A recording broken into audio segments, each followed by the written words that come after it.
In this video, I'll walk you through getting started using Xuni in your Xamarin.iOS app.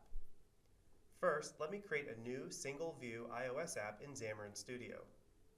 All of the steps are about the same if you're using Visual Studio.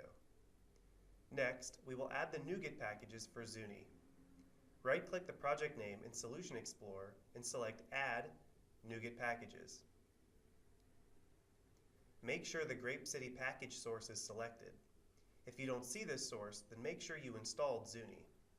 The full source path can also be found in the documentation. Then browse for the Xuni controls you wish to use. For instance, I will use the gauge controls. Since this is a Xamarin.iOS app, make sure to select the package that starts with Xuni.iOS. So I will select Xuni.ios.gauge. Then click Add Package. Dependencies are automatically handled by NuGet, so now you will not only see the Xuni iOS gauge package, but also the Xuni core, which is a dependency. Next, I will create a Xuni radio gauge control in my view controller. At the top, let's include a using statement for Xuni.ios.gauge. Within the viewDidLoad method is where we will add our code. So I will instantiate a new Xuni radio gauge and set a few properties. I'll set the min property to 0. The max will be set to 100. And I'll set the value to 75. This way we should see something on the gauge when we run the app. To define the layout bounds of the control, we set the frame property. Now this is a core graphics rectangle. So I'll define a CG rect that draws with a 10 pixel margin on the left and right and 40 at the top, so the control is nicely positioned. The height will be half the available height.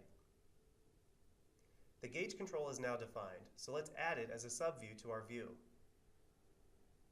And there's one final step before we run the app. We need to add a runtime key to properly license Xuni.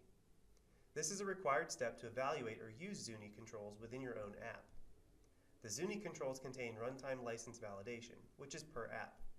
To generate a runtime key for your app, you need to log in on www.gozuni.com and select License Your App from the Support menu. Then select Evaluation or Full, depending on the type of key you are generating. On the Generate a Key page, select C# and enter the name of your app, which should also be the default namespace. Then click Generate. Then take this key and copy it into your project. The simplest way to do this is to create a new class named License. The outputted text from the website includes the static class declaration, so it's very easy to just paste this into your editor. Then finally in your code, before you initialize the Xuni control, set xuni.ios.core.xunilicensemanager.key to your key. Now you should be up and running with Xuni in your Xamarin iOS app. For more information, be sure to check out the Xuni iOS documentation. And you'll find dedicated samples installed with Xuni or on GitHub. Thanks for watching.